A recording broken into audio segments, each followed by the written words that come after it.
Selamat pagi anak-anak yang hebat. Jumpa lagi di pembelajaran hari ini, yaitu tema 2, Persatuan dalam Perbedaan. Subtema 2, Bekerja sama mencapai tujuan pada pembelajaran yang keempat. Inilah tujuan pembelajaran kita di hari ini. Hari ini kita akan membuat peta pikiran yang berisi informasi penting dari teks bersejarah. Langkah-langkah dalam membuat peta pikiran dari teks bersejarah adalah sebagai berikut. 1. Bacalah teks dengan cermat. 2. Buatlah kerangka peta pikiran menggunakan aspek apa, di mana, kapan, siapa, mengapa, dan bagaimana. 3. Tulislah informasi setiap bagian teks berdasarkan peta pikiran yang kamu buat. Tahukah kamu, para pahlawan juga bersatu dan bekerja sama melalui cara diplomasi dengan tujuan untuk mendapatkan pengakuan kedaulatan kemerdekaan bangsa kita.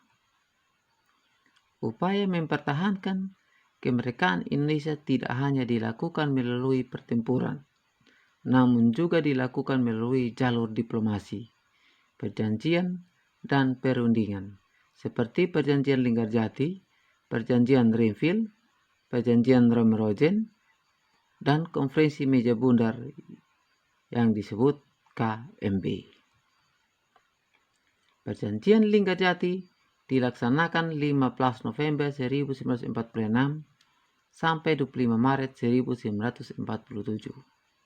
Perjanjian Linggarjati adalah perundingan antara Indonesia dan Belanda di Linggarjati, Jawa Barat yang menghasilkan persetujuan mengenai status kemerdekaan Indonesia. Perjanjian tersebut ditandatangani secara sah oleh kedua negara pada 25 Maret 1947. Adanya hasil dalam perjanjian tersebut, yaitu hasil perundingan sebagai berikut. 1.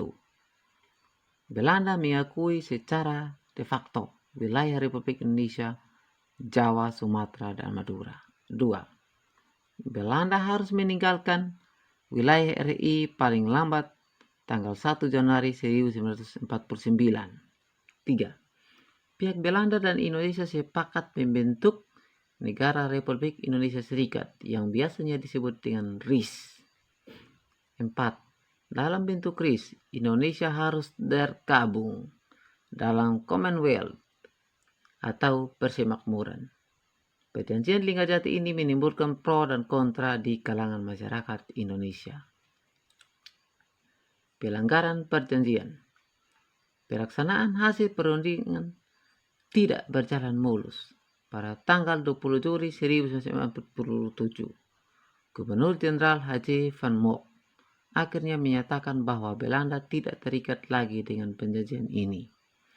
Pada tanggal 21 Juli 1947, meletuslah agresi militer Belanda 1. Perjanjian Renville dilaksanakan 8 Desember 1947 sampai 17 Januari 1948. Perjanjian ini dilakukan antara Indonesia dan Belanda. Perjanjian ini ditandatangani pada tanggal 17 Januari 1948 di atas kapal perang Amerika Serikat, yaitu USS Renville, yang berlabuh di Pelabuhan Tanjung Priuk, Jakarta. Perundingan ini dimulai pada tanggal 8 Desember 1947. Perundingan ini ditengahi oleh Komisi Tiga Negara atau KTN, yaitu Amerika Serikat, Australia, dan Belgia. Delegasi Indonesia dipimpin oleh Amir Syarifuddin. Delegasi kerajaan Belanda dipimpin oleh R. Abdul Qadir Widjojo Atmojo. Hasil perundingan. 1. Belanda hanya mengakui Jawa Tengah, Yogyakarta, Sumatera sebagai wilayah Republik Indonesia. 2. Disetujui sebuah garis yang memisahkan wilayah Indonesia dari daerah pendudukan Belanda. 3. TNI harus ditarik mundur dari daerah-daerah kantongnya di wilayah pendudukan di Jawa Barat dan Jawa Timur. Perjanjian Roem-Rogen dilaksanakan 14 April 1949 sampai 7 Mei 1949. Perjanjian ini dimulai pada tanggal 14 April 1949 dan ditandatangani pada tanggal 7 Mei 1949 di Hotel Des Indes, Jakarta. Namun perjanjian ini diambil dari kedua pemimpin delegasi, Muhammad Roem dan Herman van Rompuy. Tujuan perjanjian ini adalah untuk menyelesaikan beberapa masalah mengenai kemerdekaan Indonesia sebelum KMB di Den Haag. Adanya hasil perundingan sebagai berikut. 1. Angkatan bersenjata Indonesia akan menghentikan semua aktivitas gerilya. Pemerintah Republik Indonesia akan menghadiri KMB. 2. Pemerintah Republik Indonesia dikembalikan ke Yogyakarta.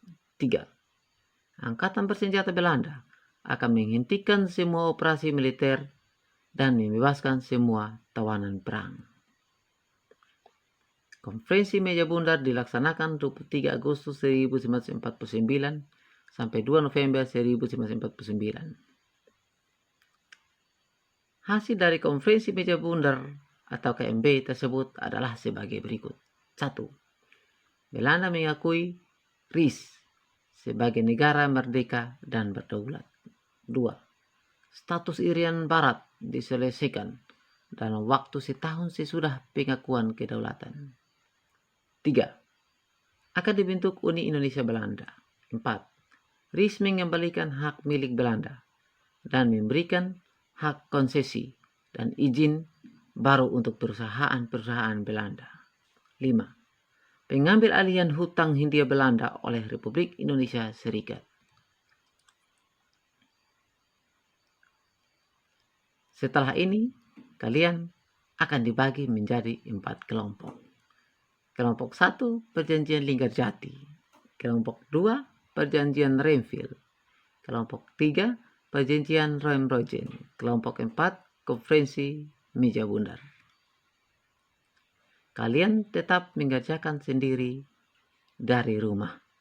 Pembagian kelompok hanya untuk memperingan tugas agar tidak mengerjakan 4 perjanjian, tapi 1 anak mengerjakan 1 perjanjian saja.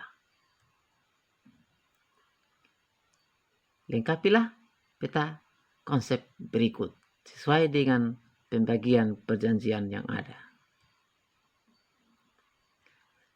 Pada pembelajaran 1, kalian sudah membuat cerita tentang persatuan dan kesatuan. Nah, anak-anak, pada kegiatan ini kita akan belajar tentang contoh sikap persatuan dan kesatuan. Kamu sudah mengetahui bahwa upaya mempertahankan kemerdekaan Indonesia juga dilakukan melalui upaya diplomasi untuk mencapai kesepakatan. Agar tujuan diplomasi tercapai, maka diperlukan kerjasama dan persatuan dari semua pihak. Untuk itu, jawablah pertanyaan berikut. 1. Apa makna persatuan dan kesatuan menurut pendapatmu? 2. Apa contoh sikap yang menunjukkan persatuan dan kesatuan dalam kehidupan sehari-hari? Jelaskan. 3. Apa manfaat dari persatuan dan kesatuan? Sekian pertemuan pembelajaran kita di hari ini.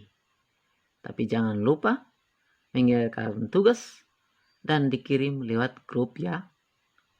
Sampai jumpa pada pembelajaran berikutnya. Sekian.